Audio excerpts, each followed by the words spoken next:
वर केली आणि आत्मसन्मान महिलेला मिळवून दिला, बहिणीला मिळवून दिला तर ते राज्याचा विकास होतो, देश पुढे जातो।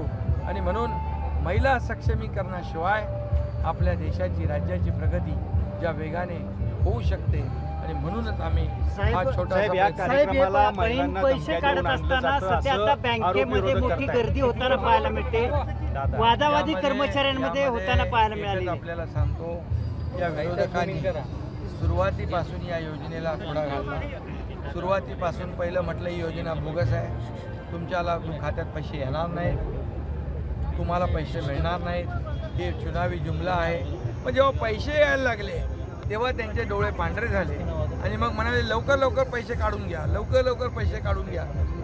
जे म्हणत होते विरोधक, मी तर त्यांना सावत्र भाऊ म्हणतो आणि ते पण कपटी सावत्र भाऊ, कारण कट कारस्थान करून या माझ्या बहिणींच्या खात्यात पैसे जाता कामा नये, माझ्या बहिणींना पैसे मिळता कामा नये, हा एकच उद्देश त्यांनी डोळ्यासमोर ठेवला। आणि म्हणून ही योजना अतिशय यशस्वी झाली आहे।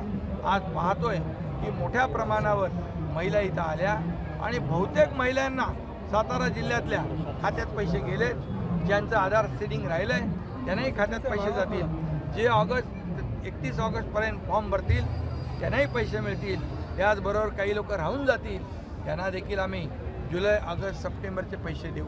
याची पूर्ण तरतूद आर्थिक वर्षाची 33,000 कोटी रुपयाची सरकारने करून ठेवलेली आहे। त्यामुळे ही योजना कायमस्वरूपी सुरू राहील आणि म्हणून माझ्या बहिणी एवढ्या मोठ्या, त्यांना विश्वास नसता, विरोधक त्यांना सांगत होते फॉर्म भरू नका, हे खोटी योजना आहे, तरीसुद्धा लाखो करोडो 1,40,00,000 महिलांनी सरकारवर विश्वास दाखवला, फॉर्म भरले। याचा अर्थ विरोधकांना त्यांनी धुतकारलेला आहे, विरोधकांना त्यांची जागा दाखवलेली आहे। आणि मी याही ठिकाणी सांगतो की ज्यांनी खोडा घालण्याचा प्रयत्न केला आहे, जे कोर्टात गेले, कोर्टातून देखील या योजनेला स्थगिती आणण्याचा प्रयत्न केला, पण कोर्टाने त्यांना फटकारलं आणि बहिणींच्या माझ्या बाजूने निकाल दिला।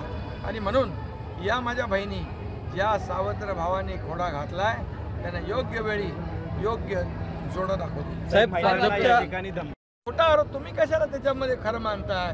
तुम्ही पाहिलं ना महिला किती आनंदित होत्या, किती माझ्याशी बोलल्या। हे विरोधकांचा खोटा किती प्रचार करतील, जेवढा खोटा प्रचार करतील। माझ्या बहिणींना म्हणाले ही भीक आहे का, ही लाच आहे का, हे विकत घेत आहे का, हे सगळे शब्द जे आहेत या विरोधकांकडून अपेक्षित नव्हते। या महिलांची बदनामी करणं हे त्यांना महागात पडेल आणि येणाऱ्या निवडणुकांमध्ये याची जागा त्यांची या महिला। अजित पवार यांच्या यात्रेमध्ये काळे झेंडे दाखवण्यात आले। भाजपच्या माजी जिल्हा परिषद अध्यक्ष अशोक बुचे यांच्याकडून काळे झेंडे अजित पवार यांच्या यात्रेत दाखवले आले। आजच्याही कार्यक्रमात अजित दादा दिसले नाहीत साहेब, उदयनराजे दिसले नाहीत। अरे बाबा, इथं काही तुम्ही असं काही विचार करू नका, आमची एकजूट मजबूत आहे, ही महायुती मजबूत आहे आणि ही महायुती आम्हाला वैयक्तिक काही स्वार्थ नाही, आम्हाला लोकांचं कल्याण करायचं आहे, महिलांना स्वतःच्या पायावर उभं करायचं, शेतकऱ्यांना आम्हाला मदत करायची आहे। आज 7.5 HP पंप चालवणाऱ्या शेतकऱ्यांना वीज बिल माफ केली, आम्ही दिवसा वीज देण्याचा आमचा प्रयत्न आहे। म्हणाले विरोधक, मी भाषणात म्हणालो की लाडक्या बहिणी आणल्या, लाडक्या भावाचं काय, लाडक्या भावांना पण आम्ही स्टायपंड देण्याचा निर्णय घेतला आहे आणि हे पहिलं राज्य आहे ट्रेनिंग कंपनीमध्ये, कार्यालयामध्ये पैसे सरकार भरत आहे। मुलींना उच्च शिक्षण मोफत देण्याचा निर्णय घेतला आहे, 3 गॅस सिलेंडर देण्याचा निर्णय घेतला आहे। आम्हाला बाकी काही नाही, आम्हाला वैयक्तिक कोणाला काय मिळालं यापेक्षा आम्ही लोकांना काय देतो याच्यावर आम्ही